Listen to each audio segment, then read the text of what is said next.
how to cancel Uber Eats order.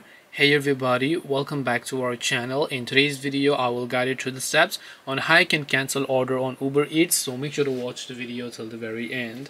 So if you would like to cancel your order on Uber Eats, all you have to do is, depending upon the stage of your order, because if the order has already been prepared and already been made and packaged, then in that case it's actually quite a bit harder to cancel, and then you might be supposed to incur a fee as well. But if you're lucky, sometimes the order could have just been made and within a minute or two you can still cancel it. For that, all you have to do is from the bottom right, just tap on the account menu here, and from the top of the screen you'll find an option called orders. Make sure to go to the orders tab here, and when you go to the orders tab you'll find all these options here where you should be able to see the order that you've made and then cancel them accordingly if you'd like. This way you'll be able to cancel order on Uber Eats. Hope this video was very helpful. If you have got any more questions, feel free to also leave them down in the comment section below. Thank you very much for watching till the end, and see you soon in our next video.